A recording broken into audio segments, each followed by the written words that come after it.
Hello, ladies and gentlemen, and welcome to another edition of Altered Confusion Thursday Night Hangout. Thursday night, and Charlie is still alive and with us after quite the eventful weekend. But of course, ladies and gentlemen, I of course am your host, Charlie, and I'm joined once again by the prolific hunter himself, Zealeus.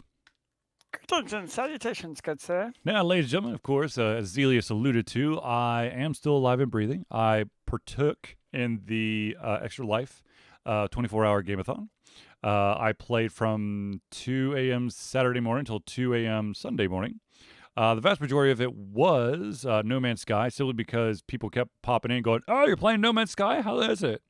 And so No I just Man's ended up, Sky. so I ended up playing a lot of No Man's Sky. So, which begs the question, how is No Man's Sky, good sir? Well, ladies and gentlemen, just in case you haven't read my review on the website, which of course the website is www.AlteredConfusion.com, it's a mixed bag. I've put over 90 hours in it, so someone would say, "Oh, well, that must be a good game." Not necessarily. There are a lot of issues that I've had to basically work around and kind of get used to.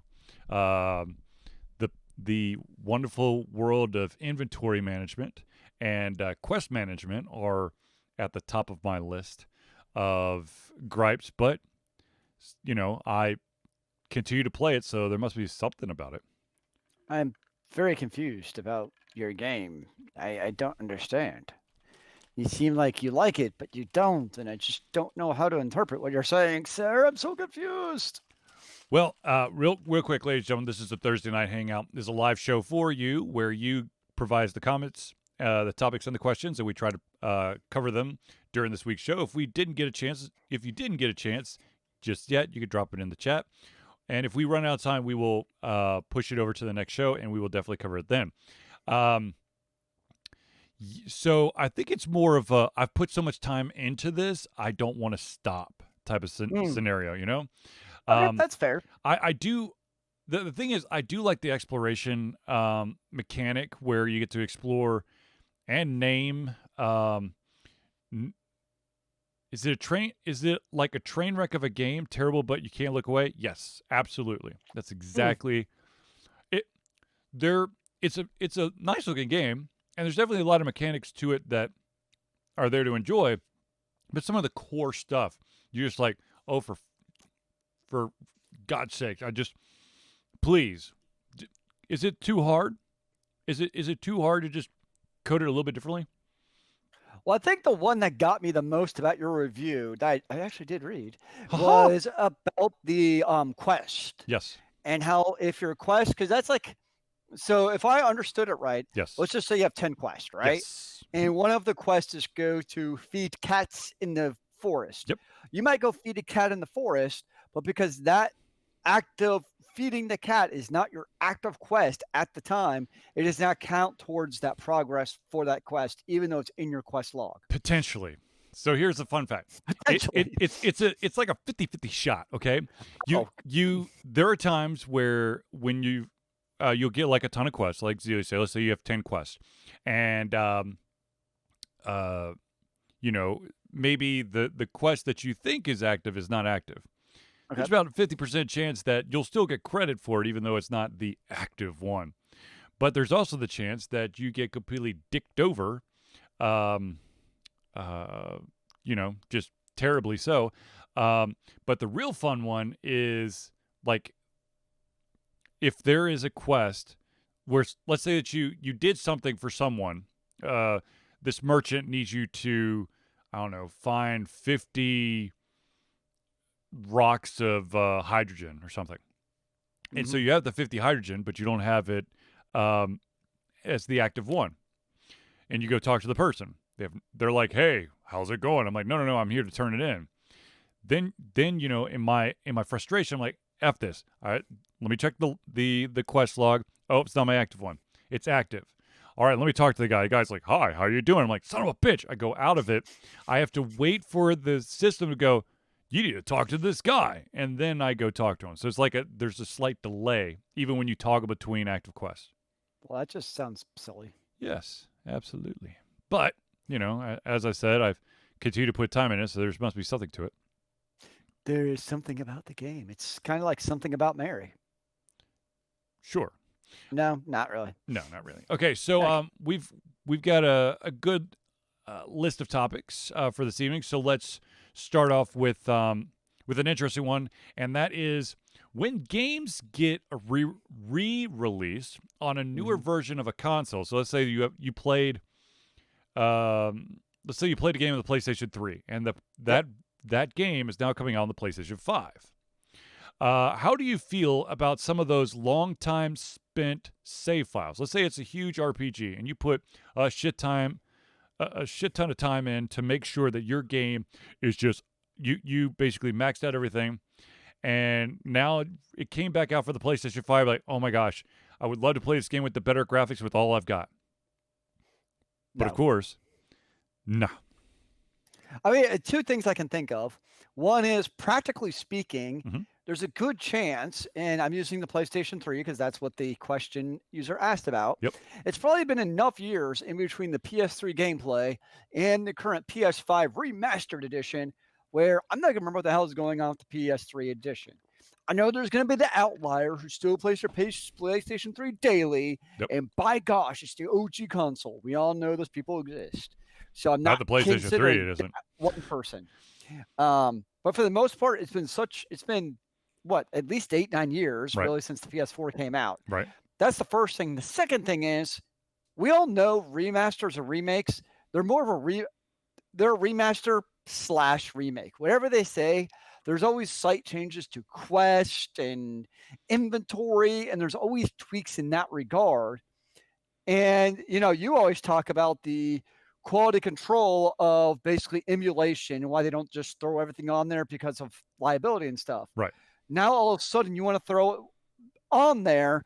Hey, let's also put in your old quest. Can you imagine the insane amount of bugs that would cause on a game? I just don't know how you could plan for all those different scenarios in that case. So yeah. No, and Zealeus is right. One of the things that I don't think that everyone understands is that when they do a re-release of the game, yes, there might be just a graphical update, but you're talking about potentially a new architecture, and potentially they have a more optimized way of saving files, so that you're not going to have that same save file. Question: do you think the companies do it that way on purpose to rehook you, kind of like Apple phones become defunct after a while and they make you want the shiny new one? All right, two things. Let's do the second one first. Apple wants you to buy the new the Apple phones become defunct after a while and they make you want the shiny new one. That's capitalism. You always want the new shiny thing. The other thing is, and Apple had to admit it, is that the older your phone gets, it's going to get slower because the OS, your system can no longer keep up with the brand new OS, which is tailored to the newer phones. And there's also the fact that your battery is going to go bad at some point, which will, of course, mean you have to buy a new phone. Now, do I think that companies do it that way on purpose to rehook you? I will say this. I think there's a lot of companies out there who try to reel you back in because of nostalgia. I don't know if it's, I don't think it's, well, we don't want you to have that save file. But I think it's just, I remember when I played this game, and man, does it suck that I can't pick up where I left off. But Zealeus is right. If, let's say, for the PlayStation 3 to the PlayStation 5, hopefully you've played other games between then and now. That maybe the beautiful thing about nostalgia is that everything is rosy and lollipops and rainbows. Even if there were glaring holes in the game that you would have noticed if you had played it today versus remembering it from 8-9 years ago. So I think that, so one of the interesting thing is, if we were actually, let's say I know that the question was PlayStation 3 to PlayStation 5, but I'm just going to push it back to PlayStation 2, where you have an actual memory card. Ooh. where it's not stored on the system. That would be like you'd have to buy like a third, maybe a peripheral to then transfer your save game onto something and then transfer it back. That would be weird because people would decrypt that in half a heartbeat and then crack your save. Well, and you also start doing the bean counting of what it would cost to do both the development and quality control of converting those save games. Yep. How much money is a developer or publisher really going to make from allowing the transfer from saves from an older console to the current gen? I really can't imagine it's going to push the needle at all. Yeah, no. I wouldn't even call it a percentage point. It's like a fraction of percentage point. Yeah, it's a fraction of percentage. Absolutely. Yeah, it doesn't move it enough. It's just like what a lot of people, like, why can't I play? Why isn't everything backwards compatible? Me jumping on my soapbox. And I know in the consumer, basically in the product creator's mindset, my yelling and screaming is very much in the minority. So as much as awesome as it would be to be able to play all my games on the latest and greatest consoles, like the latest Nintendo, I want to play all my old school Nintendo now. There's not enough pull to cover the massive amount of cost that it would, especially, with like the going from cartridge or disc to a discless system. Yep. No, I agree. Yeah, some things are worth it and some things are not. That is definitely one that is not. Yes. I mean, it's interesting. So, speaking of gaming through time, ladies and gentlemen, this month, the month of November, marks the 20th year of the Hitman franchise. Really? Yes. Wow. Hitman first came out in 2000. It was called Hitman Codename 47. Then you had Hitman 2, Silent Assassin, which was in 2002. Hitman Contracts, which is 2004. Hitman Blood Money, which is 2006. I think I actually own Blood Money, and I tried it for a couple hours and couldn't get past like the second mission because I suck at stealth. Then you jump... let's see here. Then in 2012 was Hitman Absolution, which then had spin-offs of Hitman Sniper Challenge and Hitman Go and Hitman Sniper. Then they basically they had I don't want to call it reimagining, but basically, you know how some franchises, instead of going up in numbers, they just reset to just the title. Yep. In 2016, Hitman came out, and this was actually episodically released, which I don't know. I'm not exactly sure how much on board I would have been with that, but I'm not a Hitman connoisseur. Hitman 2 came out in 2018, and then Hitman 3 is due out in January of 2021. You know what I really enjoy the Hitman movie. But they got I thought it was good. I thought it was good. Which one? The first one. That's the only one I've seen is the first one. Yes. I didn't even know there's others, but there's a second one. So they've got Hitman the movie, and then they actually made a movie called Hitman Codename 47, which is basically like a homage to the very first Hitman game. Have you seen that one? No, I've only seen the first movie with Timothy Oliphant, I believe, as the main character, whose name is never said because he's just a serial number on the back, or a barcode on the back of his head. But as in all movies where they're just a serial number, they get a soul. Of course. Or do they? Who knows? Isn't that the point of watching the movie, to find out? Maybe. But usually in those things, it's usually the character who has no conscience, no past, no identity, somehow always seems to magically want to know their past and have an identity and break from the system that they were so good at because of somebody or something happening that magically triggers them.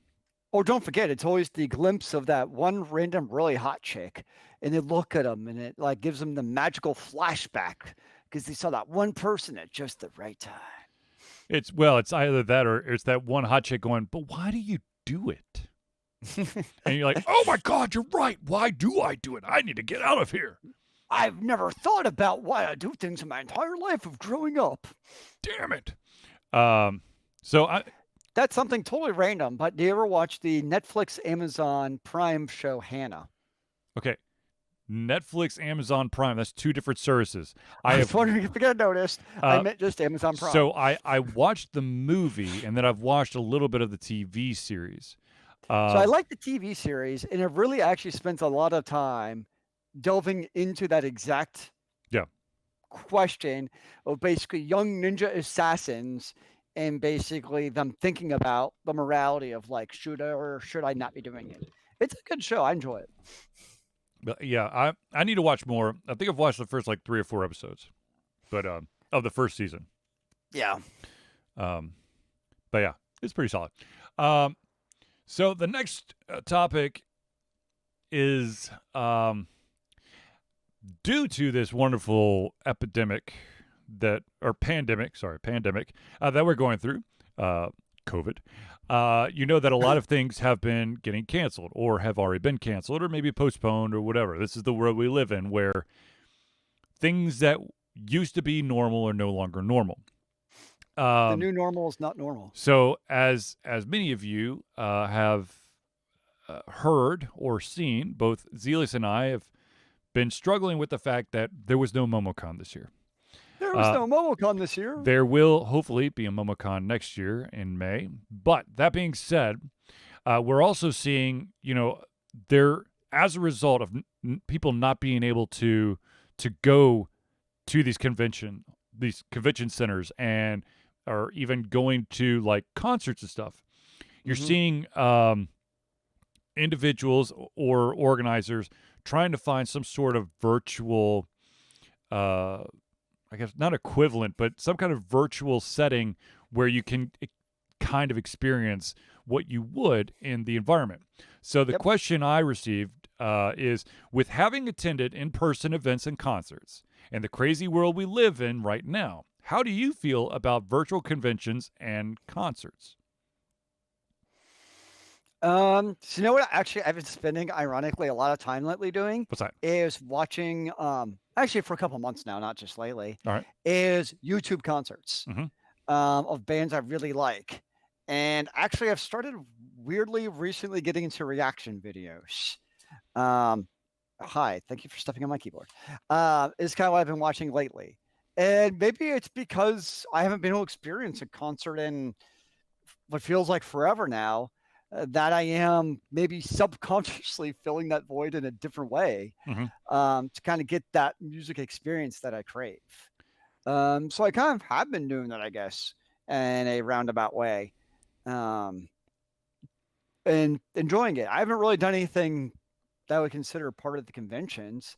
Dragon Con weekend, some friends and I played virtual board games. We all hopped on a Zoom and played some that way.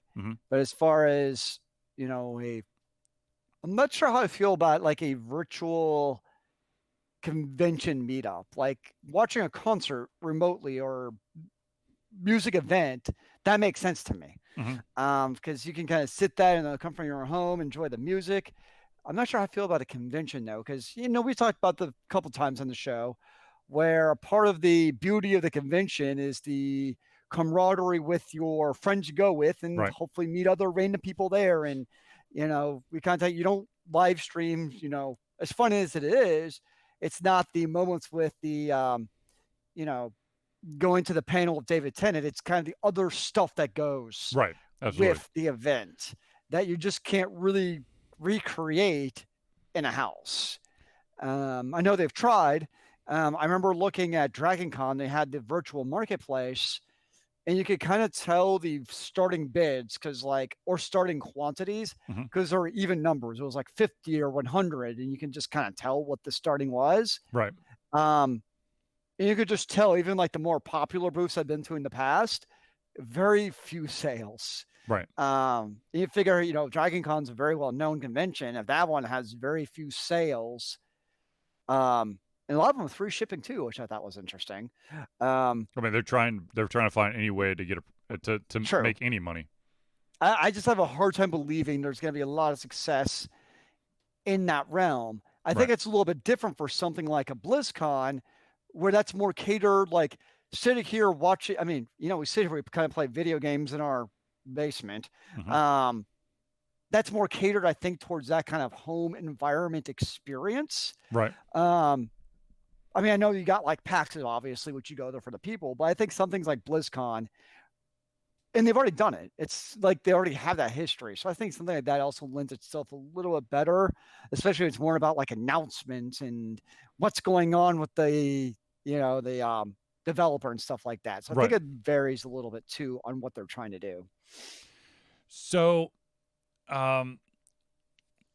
first of all, I would love to be able to go back to in-person things. I think that there's definitely conventions out there, or I want to say convention experiences out there that definitely can be experienced virtually, where you're not losing too much. But for me personally, I love walking like the vendor or the convention hall and just feeling the vibe and the pulse of the convention, and striking up random conversations with people that I've never met before, because they have an amazing costume, or maybe they stumble in our panel by accident and end up staying the entire time, and then end up being super duper good friends with us. You don't know. I mean, it's. I feel like there's a better chance for me personally, of getting that a more powerful or impactful experience live than I would virtually. Now, I've tried to attend some of the free virtual conventions that have been provided this year, and I have to say that when because I'm not physically there, and yeah, I've put it on my calendar and stuff, but I've actually missed an entire convention because I just got busy. I'm not actually at the convention. There's no, you kind of, for me personally, you kind of lock in with what you're doing when you're physically there.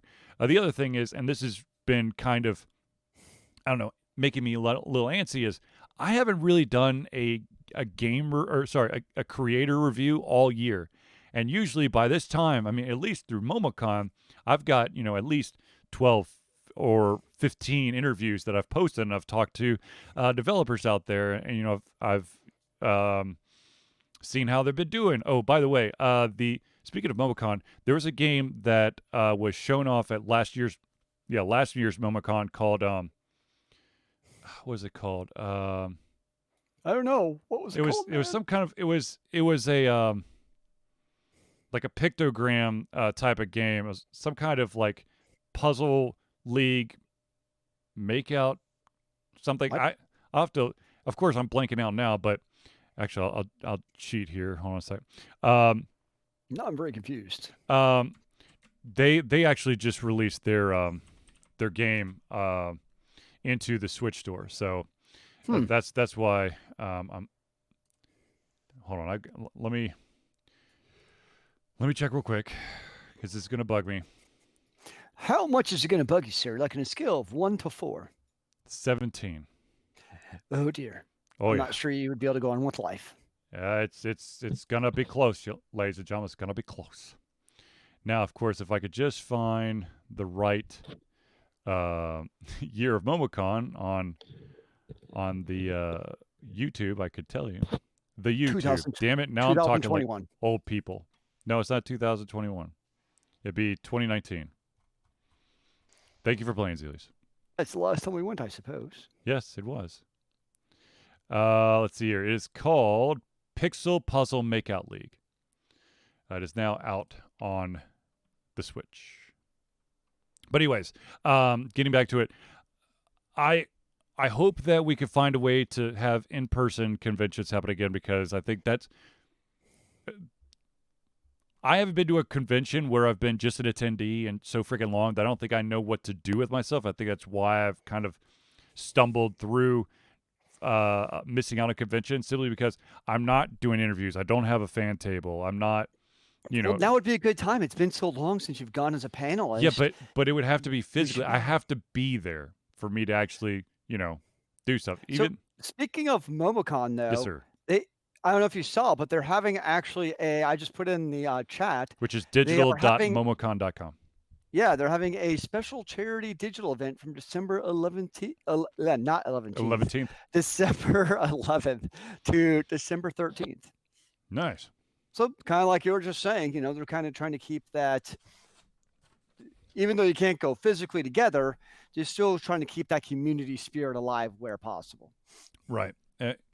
And now to the second part of the question was concerts. I'm going to be honest with you. I don't know if I would actually watch an entire concert virtually. And hell, I don't think I've actually seen an entire concert in person.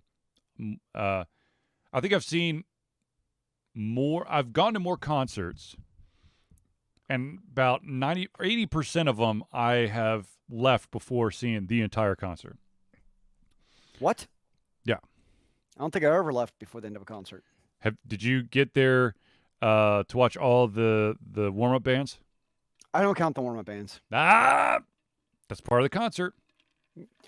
When I say going to a concert, I'm going like for a specific band, not for the entire show. Let's say that the specific band that you came to see is not the headliner.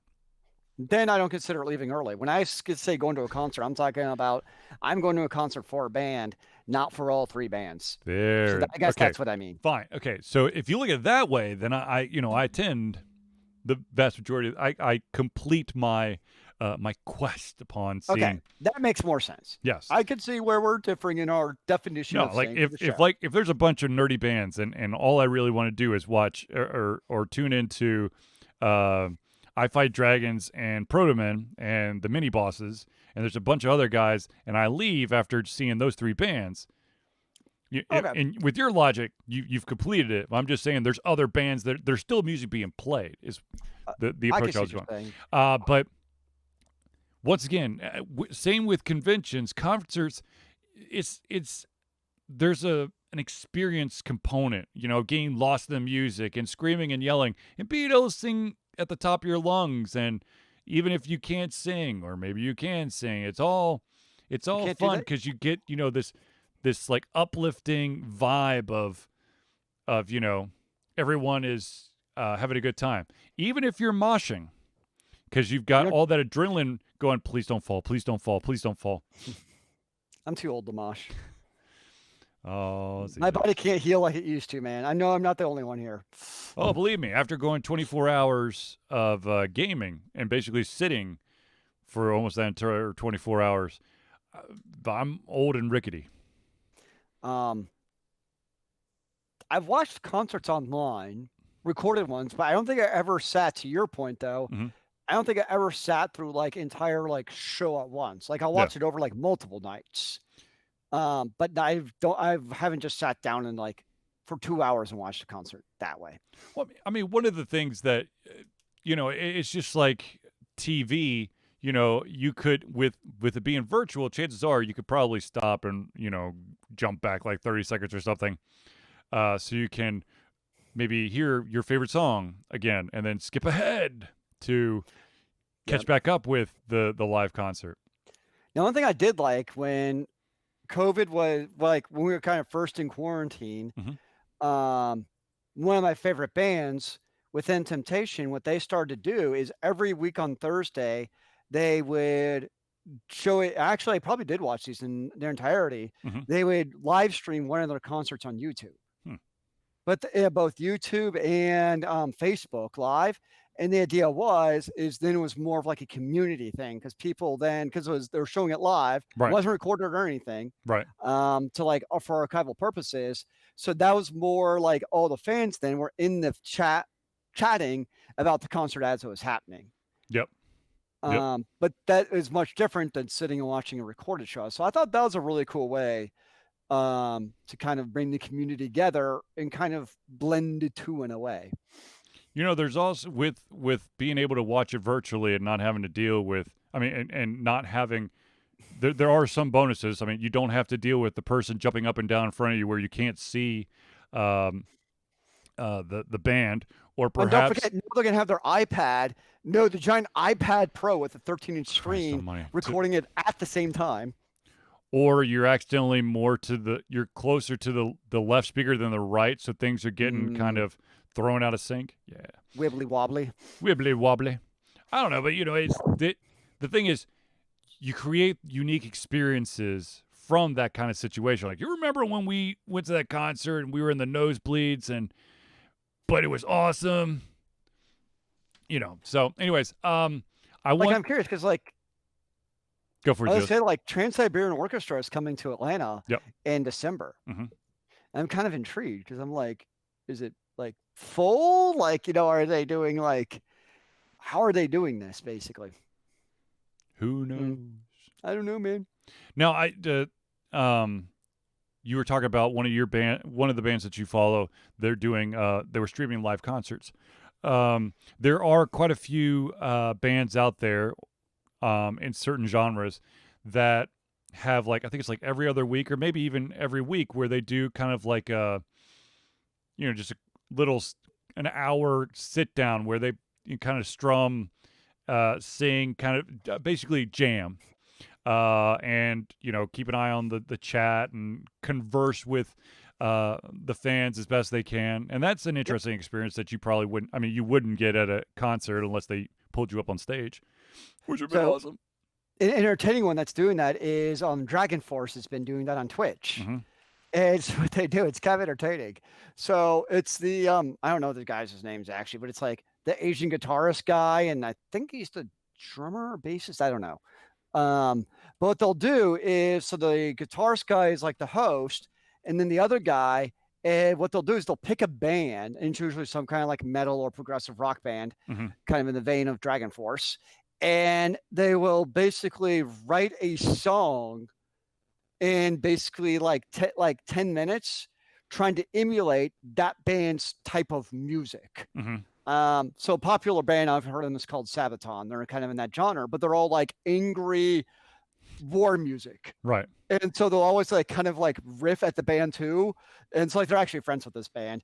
And so they'll start off I am angry. I am fighting against Nazis. And they'll make lyrics basically making fun of the bands. Right.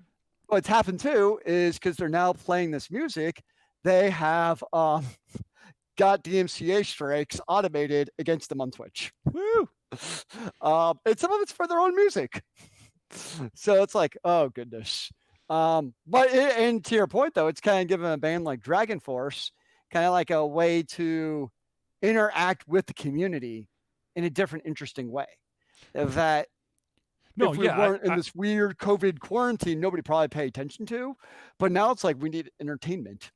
No, absolutely. I think that there's definitely a new avenues that are being, kind of optimized so that people could still get, they're getting a new experience, but they're also getting to experience things that they might have missed out on before.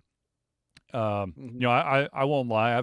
I've gone back and rewatched segments of concerts that it may not be the one that I was at, but I definitely went on like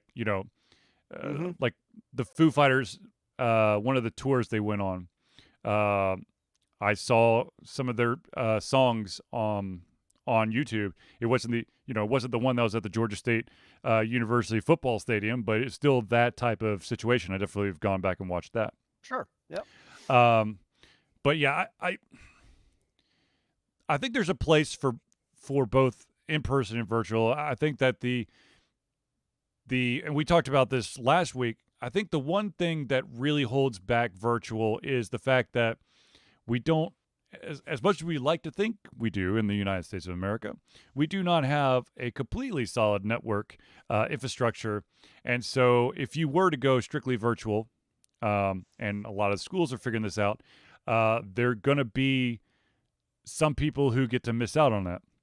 And of course, It is my job. It's my 9-to-5 job where I'm trying for, not for, well, hell, I guess it would extend to this. I have to basically check for accessibility and compliance that fall underneath ADA, Americans with Disability Act, so that individuals who, if there's something available, all individuals, no matter their disability, should have free and equal access to said material.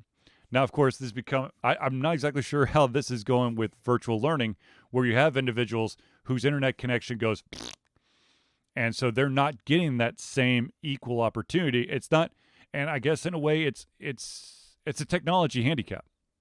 So I different think, schools have handled that differently. So for private schools, we're basically like, good luck, fix it. yeah.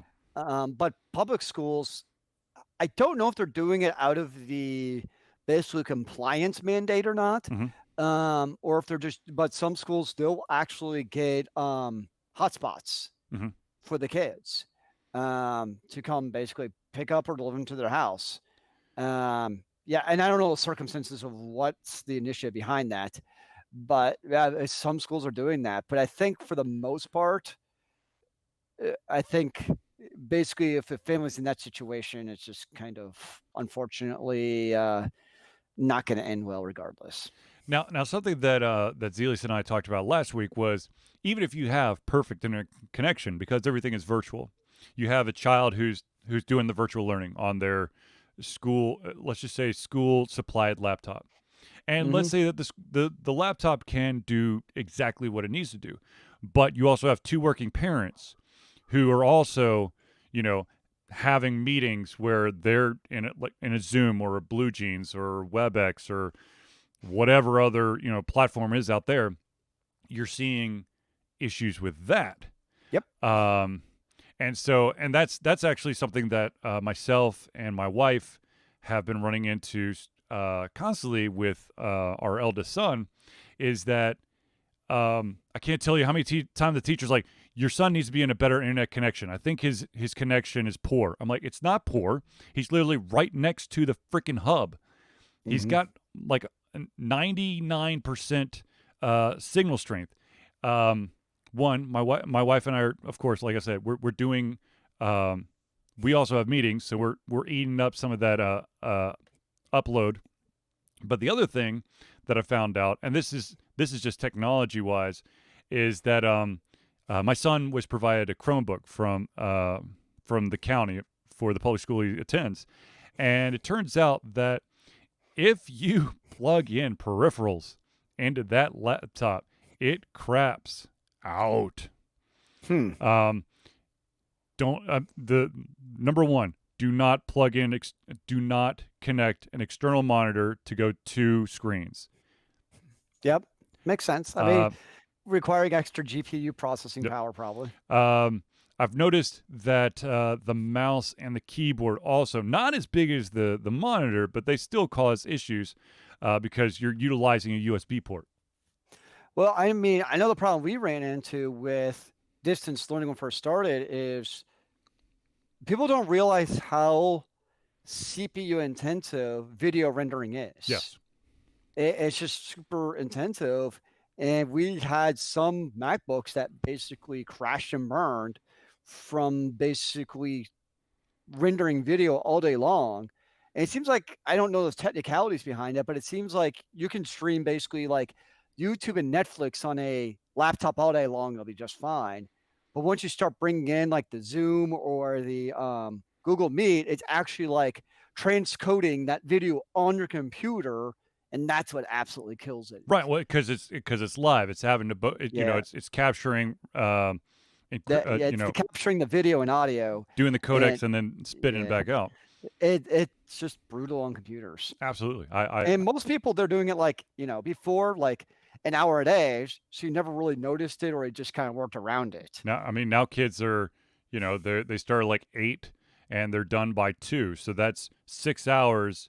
And out of those 6 hours, they're probably, in video calls, let's say 3.5 of those 6 hours, where the other 2.5 or, assignments or maybe small groups or something. And it totally, it's insane. Yeah, I mean, this is the different world we live in, man. All right, so ladies and gentlemen, I do want to. This is every single week we like to give a shout out to the friends of the show. So let's take just a quick little break and give you some of the amazing people out there who love and support Altered Confusion. So we want to love and support them. First up is the Indie Cluster. You can find out more information by going to indiecluster.com. The Indie Cluster is an organization of independent game developers that want to gain exposure by being involved in the community. They collectively journey to popular conferences as a traveling booth to help gain attention for their games. They make partnerships in local communities to bring games to the mainstream mindset. They highlight local, unusual, and rare concepts to challenge the paradigm of the common. They also host events to teach kids and minority groups about game development and hopefully one day enter the industry themselves. This is an amazing group. We've seen them several times at different conventions. I highly recommend that you support the Indie Cluster, and also if you are an independent developer, definitely reach out to them, see what they can do for you. The next shout out, of course, that we have to do is Hero Chiropractic. This is Dr. Ryan. He is my chiropractor. He is my son's chiropractor. We're actually going to see him tomorrow. Hero Chiropractic is a unique healthcare practice set up by Ryan Moore. The company's focus to elevate a patient's experience of freedom, creative expression, and joy. They believe that everyone can be a hero and has incredible heroic potential inside themselves waiting to be unleashed. Hero Chiropractic focuses on mobile chiropractic care in the greater Atlanta area. They are committed to healing clients by creating a plan of action uniquely suited for each person. They make that plan of action as convenient and affordable as possible, and most importantly, suited to your individual needs. So definitely, if you're in the greater Atlanta area, check out herochiropractic.com. Now, of course, we have a huge longtime friend of the show, and that, of course, is Craig Campbell and his amazingness called Nerdburger Games. Nerdburger Games is the game design imprint of award-winning RPG designer Craig Campbell. Craig has done a whole bunch of RPG design freelancing in the past. Several years ago, he dove into designing his own RPG. Now, Nerdburger Games has multiple RPGs and is showing no signs of stopping. Nerdburger Games endeavors to create games that explore quarters of the RPG landscape that haven't been explored, or haven't been explored very often. These games forgo dense gaming mechanics in favor of lighter rule sets that allow players to focus on telling fun, engaging, memorable stories. Now, they just wrapped up a Kickstarter for Good Strong Hands, but they also have in their repertoire a game called Capers, Die Laughing, and Mergers and Acquisitions, and I think they're toying around with a couple other games on the side. But definitely check out nerdburgergames.com. They're a hell of a lot of fun. Zealeus and I have personally partaken, whatever the word is, in several of these games. Zealeus and I played quite a few Capers missions or campaigns, Die Laughing, and, of course, Mergers and Acquisitions, which was, I guess, really the thing that ushered us into the Craig Campbell experience. And no lie, every single time I've played any of these games, it's been a very unique and important and fun experience that I remember after, years after playing it. And then finally, we want to do a shout out to our watering hole. That, of course, is the only and the best place for all us nerdy and geeks to congregate, and that is Battle and Brew. Battle and Brew is Atlanta's first and oldest gaming bar and restaurant. Opened in 2005, Battle and Brew had a very modest menu, a few beer taps, and focused heavily on gaming. Now, they have grown to encompass so much more. They pioneered geek trivia in Atlanta and remain the hardest trivia in town. They have upgraded the menu from only a few items to all your bar favorites and some soon-to-be favorites. They've expanded the gaming and kept everything top of the line. They've taken a good place and made it a great place. A place where the staff listens to your desires and suggestions. A place where you and your friends feel like you're at home. A place where everyone knows your game. And as I've stated so many times already, I'm going to state it again. Once COVID is over and I can freely go back to Battle and Brew, I will be Ubering or lifting home because I will be permanently stuck in my bar chair, catching up on lost time. What about walking home? There's no way in hell I would walk home because chances are I would have to take I-285, and that is not a good idea for Charlie to be walking on I-285 at night. You can walk the back roads. Then I will see you in a week because I'll probably get lost in the back roads. If I require a Lyft or an Uber to get me home, and you're telling me to walk at night, I probably won't make it home.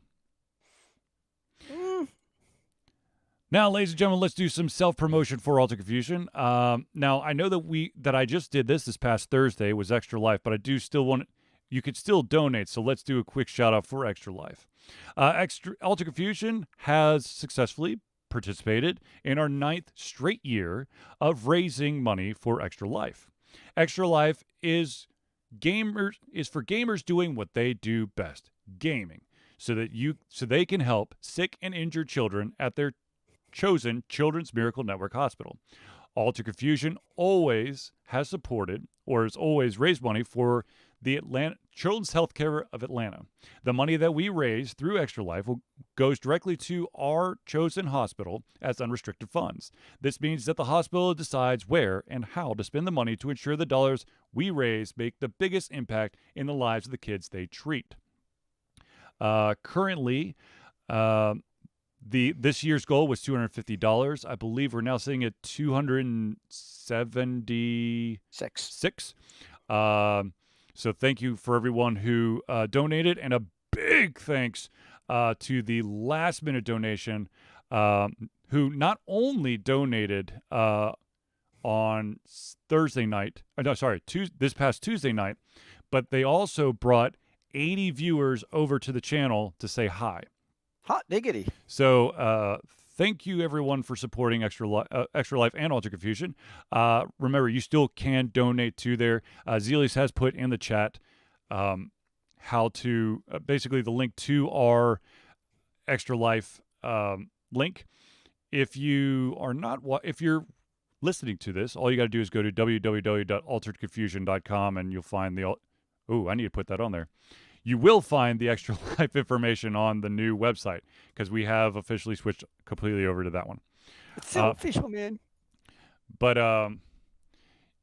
it's an amazing, it's an amazing thing. Like I said, this is my 9th straight year, and spoiler alert, ladies and gentlemen, I believe that starting next year, when I partake in Extra Life again, I may actually split time with another individual, so I won't be gaming 24 hours straight. I might be around those 24 hours, but I may not be the main focus for little chunks of the experience. Is that allowed? Yes. I'm not talking about Extra Life rules. I'm talking about according to the Alter Confusion rules. Technically, the individual who may help me out has the exact same name as me. So I see no problem. Nope. I don't think it's legal. Damn it. Well, we'll talk about it later. All right, ladies and gentlemen. Also, I do want to point out that Alter Confusion does have a Patreon. Alter Confusion survives on the love and support of fans like you. And so we have a Patreon page. Patreon lets you, the fan supporters, become active participants in the work we love through a monthly membership. This gives you access to exclusive content, community, and insight into our creative process. In exchange, we gain a bit more freedom to do our best work and the stability we need to build an even stronger creative career. Now, I will say right now we only have 2 tiers. It's a $1 and a $5 a month tier, which, to be honest with you, I hope that everyone is financially secure enough that they would be able to at least put $1 forward every single year. $1 could go a long way for us at Alter Confusion. It helps us cover the cost of website hosting, the podcast hosting, as well as cover some of the convention costs that thankfully we have not incurred this year. But it's never a bad idea to have a little bit of a surplus to cover incidental equipment breakdown or whatnot. I know that I utilized a good chunk of the Alter Confusion, slush fund to finally replace the battery in our camcorder, which is I think 13 years old now. So I think we just need a new camcorder. Going for, I don't have enough. Altered Confusion does not have enough funds to buy a new camcorder. Christmas gift. If anyone wants to gift Altered Confusion a new camcorder for Christmas, that would be amazing. All the silly pants that your family gives you, just ask for a camcorder instead. Don't think that's going to happen. But the main thing is, you might use one of those. Thanks to the money that Altered Confusion has gained through Patreon, we were able to buy a new battery, which would allow me personally not to have to lug around 25 feet of extension cord to every single booth I'm doing an interview with. I can actually just bring the camcorder, the tripod, the mics, and the amp.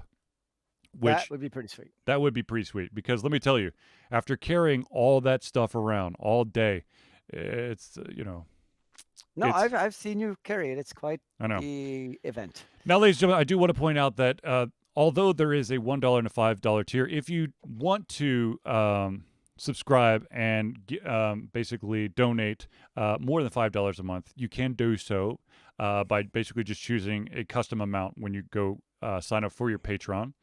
The one thing I do ask, plea, is that if you do donate more than $5, please let me know, because I want to do something special for you. I want you to truly get your money's worth. As much as I mean, don't get me wrong, I love if you could support Altered Confusion more than $5 a month. That would be amazing. But I want you to get more back as well. Now, you mean like a comic book series? Maybe I will give you the PDF of the first 200 episodes of the Altered Confusion webcomic.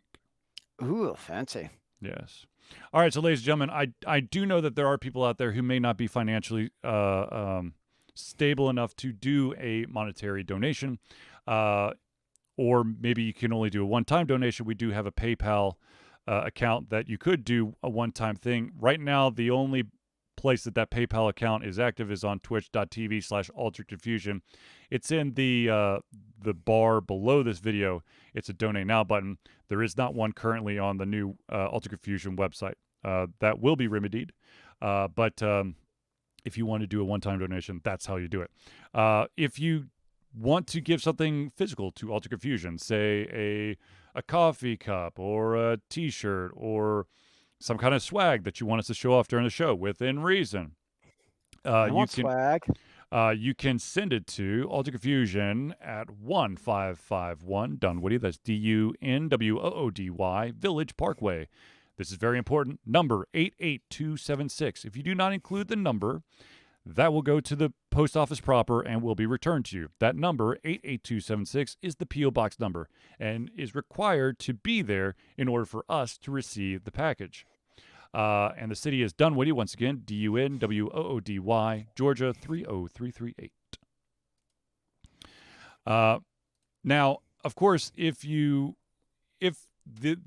one thing that I hope that everyone out there who watches the show, who watches the video, listens to the podcast, checks out the reviews, all that stuff, the one thing that I hope that everyone can do is share what you like on all your social media platforms.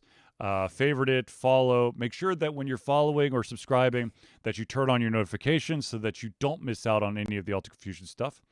And of course, truly, every single Thursday, this show is about the community. It's about the audience. We want to open up a dialogue. We do have live gaming streams on Sundays, most Sundays, and Tuesday nights. There, of course, once again, you can definitely open up a dialogue, try to distract me, do some backseat gaming, whatever. Front seat gaming? I don't know how that one would work. Yeah. I can make anything work for you. Oh, that sounds wrong. Anyways, but yeah, the most amazing thing that you could do is favorite us, share us, follow us, subscribe to us, all that stuff. It means the world to us to be able to have these conversations, and experience. Maybe we've missed a game, or maybe there's something about a certain part of a game that we've missed out on. And the only way that we're going to figure this out is if if we have that dialogue. So, please, by all means, we love to chit chat. If you send anything on our, if you comment on our YouTube video or our Twitch or Twitter or Facebook or Instagram, it all goes to me, and I will try my damnedest to try to get back to you as soon as I can. Now, we're going to swing on to, hopefully we've got enough time for these two last topics, but we're going to try. We'll see. So big news. Speaking of YouTube, there was a big name YouTuber who has over 2.4 million subscribers. Oh dear, that's a lot. That is Mr. Dalek JD. He unfortunately made a huge error in judgment. The individual is one. Ironically, last week we talked about Dr. Disrespect basically getting screwed over by Activision because of the Twitch ban. Well, here is a story about a YouTuber who was caught plagiarizing a smaller channel's content for the Call of Duty Black Ops early release. Was it us? No, it was not us. One, I don't play Call of Duty, and two, even though this number is still astronomical to Altered Confusion, it's minimum when you compare it to the YouTuber, Mr. Dalek JD. Once again, 2.4 million subscribers. The channel that he stole stuff from was a channel called Suggestive Gaming, which has 200,000 subscribers. So basically, what this gentleman did is all the big names YouTubers who got the creator key, that got an early look at the Call of Duty Black Ops game. You got to look at the storyline. You got to look at all the mechanics. Well, what this gentleman did is he took, and I shit you not, he took the entire script from Suggestive Gaming that they did for their video, and he re-recorded it in his own voice on top of a video that looks very similar to his. And the reason why is that the video editing style that this gentleman went with, so that the script would sync up, was exactly similar to the Suggestive Gaming channel. Wow. Now, that being said, there's always going to be people out there going, well, that's a dick move. I hope he gets what's coming to him. And in a way, yes. There's still time to see what the true result is, but he has already come out and copped to it. He sent out a social media message stating, "I just wanted to take a moment to address the tweets circulating this evening about myself and another YouTuber. I had reached out privately to resolve the matter, but it's only fair that I publicly apologize to Suggestive Games. What I did was extremely wrong and a very poor judgment. We as a gaming community should be a team, and I let the team down with my recent actions. I apologize profusely for what I have done. This has made me reevaluate the way I create content for my channel, and it will not happen again." Okay, so that last sentence makes me scratch my head. Zealeus, you probably have like 30 seconds where you have to update your Walmart page. Furiously refreshing already, but I'm actually listening to the story because so this it goes, is crazy. This has made me reevaluate the way I create content. So is he copying to the fact that he's plagiarized before, or he's plagiarized often? Because that's what it came off to me when I first read that. It's your typical "I'm sorry, but not really sorry" apology. He's like, "I'm sorry because I got caught" type of apology. No, that's literally all it is. Yeah. Like in that case, dude knows exactly what he's doing. Yep. There's absolutely no ifs, ands, or buts about it. And I would absolutely not be shocked if he does it. I pressed add to cart, by the way. We're going to see what happens here. And so if he's done it once, right, he's done it before. It's like any other cheater and anything in life. If you've done something once, it's happened before. So the internet is full of crazy internet sleuths. So I would not be surprised if somebody out there is, investigating and being like, ha, ha, ha, ha. I'm going to go through every single video and try to kind of figure out what's going on. Would not shock me in the least. Well, it's one of those things where I'm so big that I'm not guilty until I'm caught. Oh, yeah. Well, and the funny thing is to me is, like, I could almost kind of see like if they tried doing it to somebody like us. Mhm. Let's be honest, nobody's probably going to notice that it's plagiarized from us, Unless, of like course, one of us. the thing is, unless we caught it and then some kind of social media storm picked it up.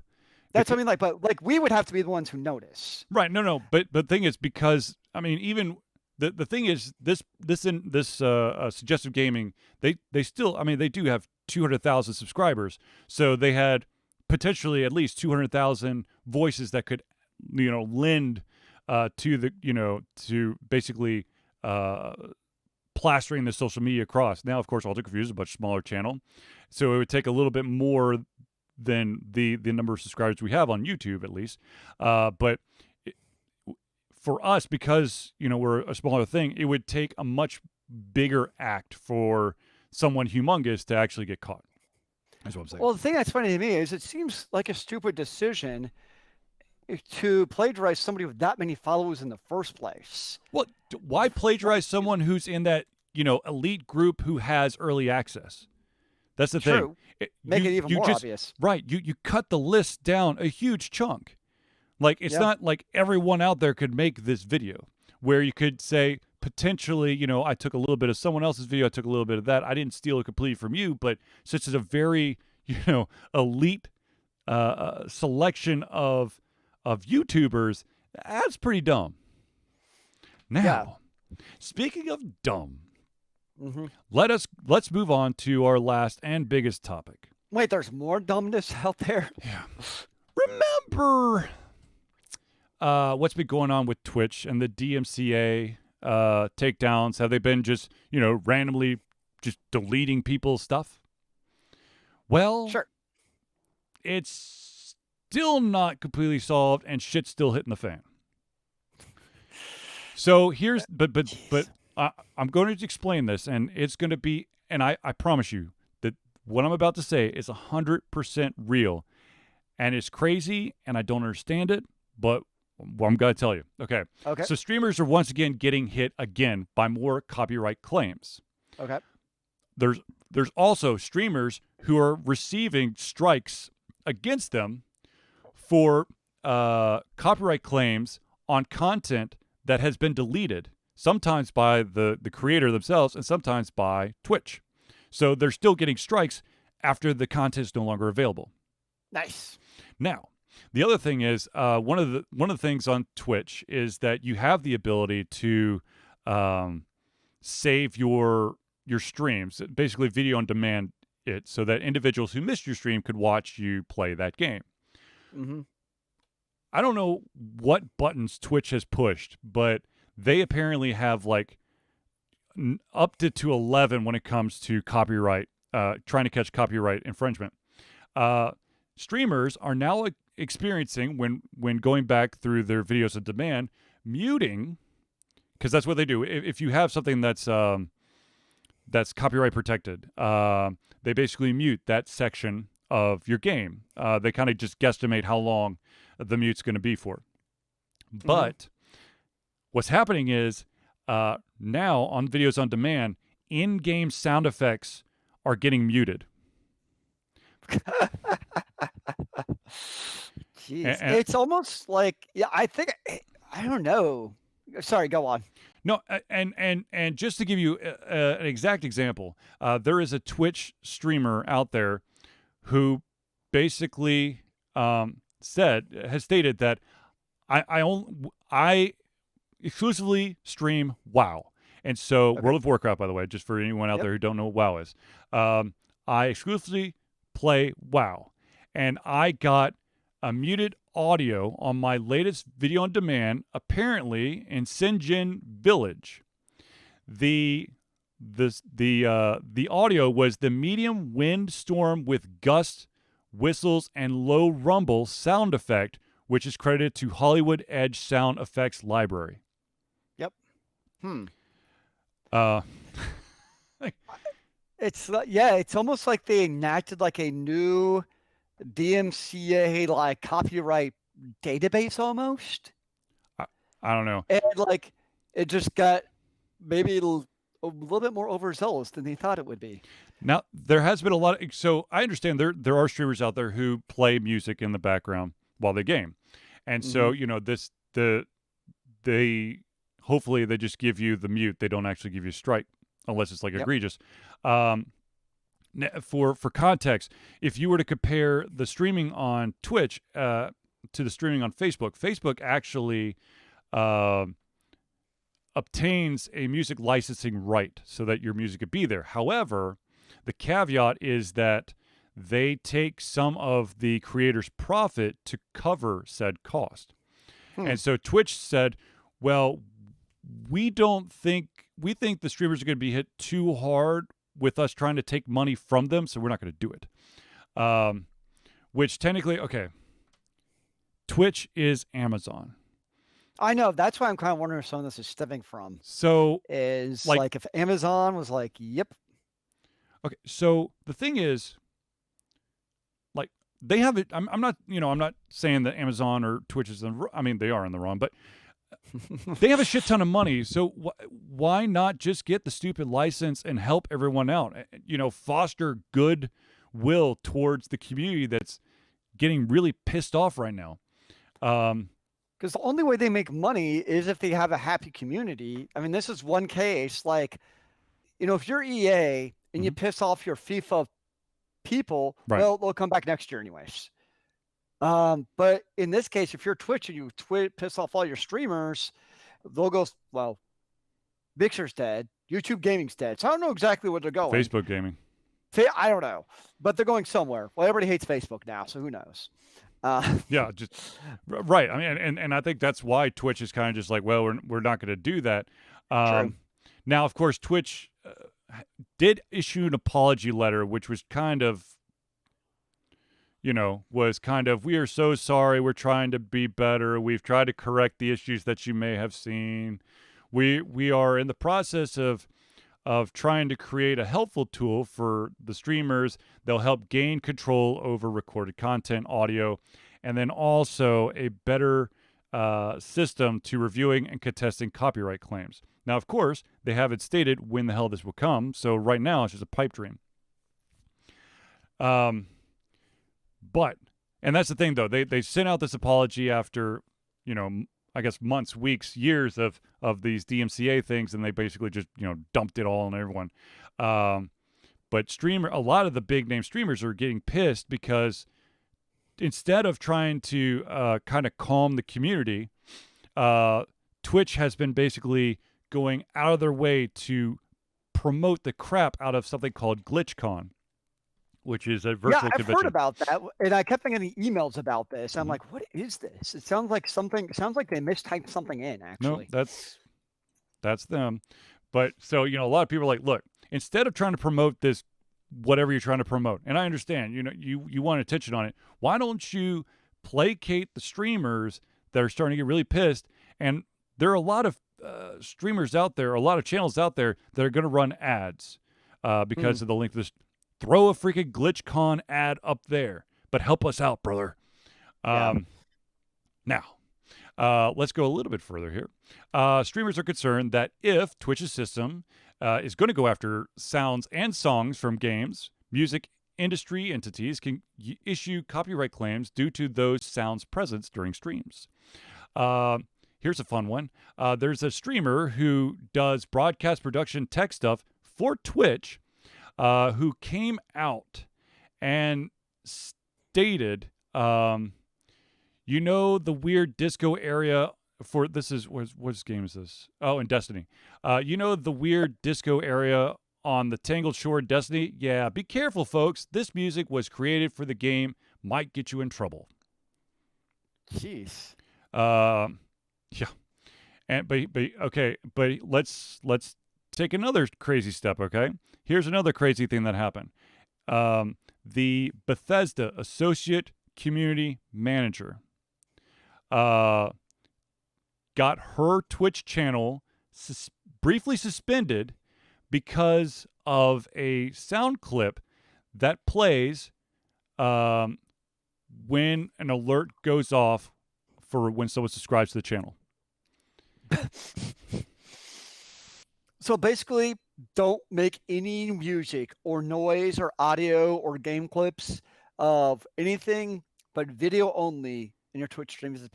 Like, I have a cat meowing. Could that be in another video game that has a cat? So we're gonna get DMCA'd because there's a cat I mean, you're from another game. Here's the thing. If you're gonna get nailed for like sound library clips, and not be able to truly contest that, just as you were saying, let's say that your cat meows, and that meow is close enough to generic cat 5 in the, I don't know, animal copyright sound library. That's ridiculous. There are also individuals out there who have played, who while they're streaming, they play basically like fan-made music that sounds similar to a song, but doesn't contain, the same beat and rhyme and all that stuff. And so when that search goes, because it basically, you get flagged for it, but they can't actually find the exact, whatever your ID number is. It just goes ahead and plays it safe. It just cuts you. Jeez. Yeah, it sounds like they just went a little bit crazy. Yeah. I mean, you're going to piss some people off, obviously. Absolutely. And the funny thing is, thankfully, up to this point, I don't think that we've got truly dinged on Twitch. We have on YouTube, and it was basically exactly this. It was the theme song to a game that I was streaming. Mm-hmm. So, Sam Grizzle, y'all should sing a song together and see if Altered Confusion get flagged. Okay, first of all, I do not want to have to replace everyone's equipment. You do not want Zealeus to sing. Let's do it for America. And we've been dinged, not because of copyright issues, but because of public decency. I'm just kidding. No, Battlefield Earth, that's the greatest game ever. No, seriously, I think they've taken it. I understand they want to err on the side of caution, all that stuff, but by taking such, like I said, I don't know what button they pushed in order to start. We're talking, some of these sound clips are like 3-4 seconds long, and yes, I know there's some weird ass rule which doesn't actually exist. For those who think it does, and that is that if there's a sound bite that's less than 10 seconds, that it can't be copyrighted. It sure as fuck can be copyrighted. That for someone to, the thing is, the reason why they said 10 or less seconds is usually it happens so fast that no one's going to catch it. But apparently Twitch has some kind of algorithm that is catching this stuff for, the wind rustling sound when you're going into town. There's several. I'd be very interested to see, hell, if you're playing like a sports game, if it's like generic cheering from left end zone, that's insane to me. I mean, they need to nip this in the butt immediately. They're not going to. Well, I guess the question is if they are receiving from, because according to Twitch, they're also receiving like a magnitude more of DMCA notices from the third parties who claim the copyright ownership.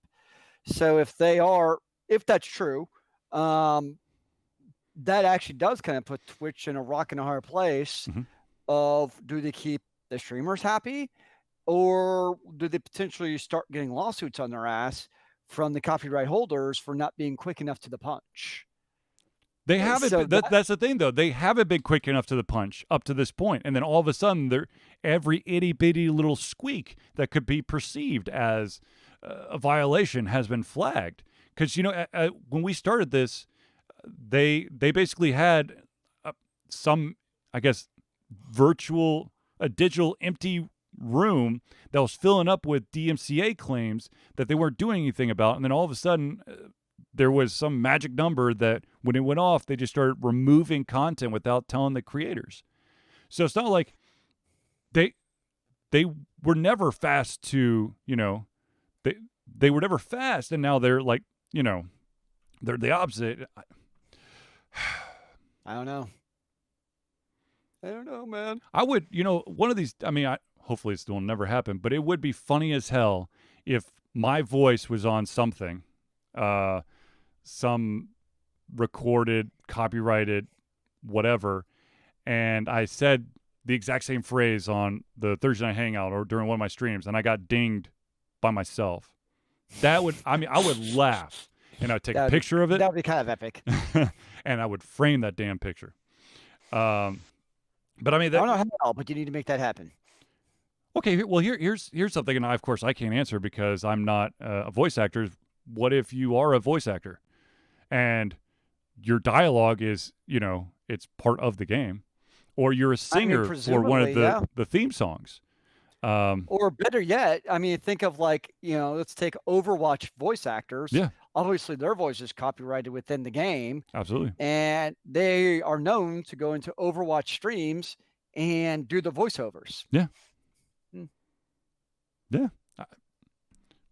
Hell, let's take it a step further. Let's say that you have a text-only game and you start adding voices to it. Therefore, you're basically providing people with content that's not yours. Good Lord. Sam Grizzle, Fogarty couldn't sing his CCR songs for a while, and he wrote them. Yeah. Well, okay, so that one, I think CCR's, their songs were owned by the producer, the record producer, so that's why you couldn't sing them.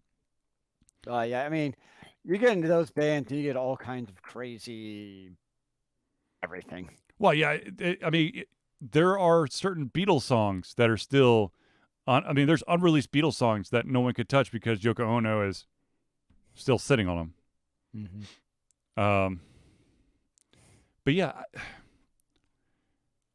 I don't know. We're small fry, so chances of us, the chances of us doing something wrong is probably astronomical. But we probably not get dinged as hard as like a big name, you would hope. But you never know. I don't know. But the thing is, and Zealeus, you alluded to this. What is the other option?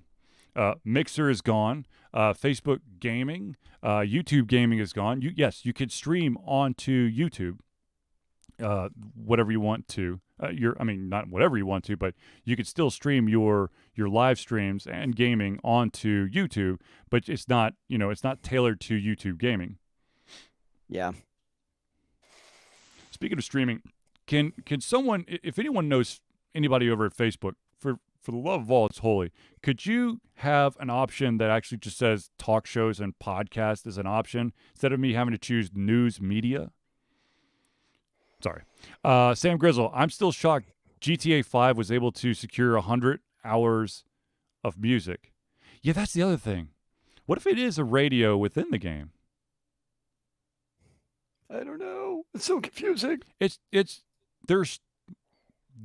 has opened up such a what if can of worms. I think we could go round and round about what about this? What about that all night? And the at the end of the day, something, of course, needs to be done. I think that personally, not being a big streamer, but still looking out for Twitch and for the streamers, I think that Twitch just needs to suck it up, Amazon suck it up, pay the money to gain that, the license fee so that individuals don't get random dings because they can't, right now, they can't do anything about it. Until they magically make this tool. How about just drop everything, make this damn tool so that people can understand what's going on with the recorded content, the audio of the content. And, of course, the biggest one, having the ability to truly review and contest copyright claims. You're asking way too much of them, sir. Apparently so. All right, ladies and gentlemen, I think we've reached the end of the show. I did have, for some reason it didn't pop up, but I did have one last question pop up. Unless Zealeus wants to take this on, we could push it to the next show. I think next show would be wonderful. All right. Just for those out there who want to know, oh man, now I feel bad. This is the question that got pushed over last week. Anyways. We'll ask it first next week. Okay, yeah, I'm going to do that. I'm going to highlight it right now so that I don't forget. It basically was, how do you personally deal with a series, be it books, movies, TV shows, video games, that just abruptly stop? And I will make sure that I say it next week. Next week. All right, so ladies and gentlemen, I'd like to thank everyone for tuning into the Ultra Confusion Thursday Night Hangout. For myself, Charlie, and Zealeus, it's been a pleasure giving you everything coming out of our heads, our mouths, and of course, our hearts. We'll be back next Thursday for another Ultra Confusion Thursday Night Hangout. And remember, kids, keep on gaming in the free world. Amen to that, brother.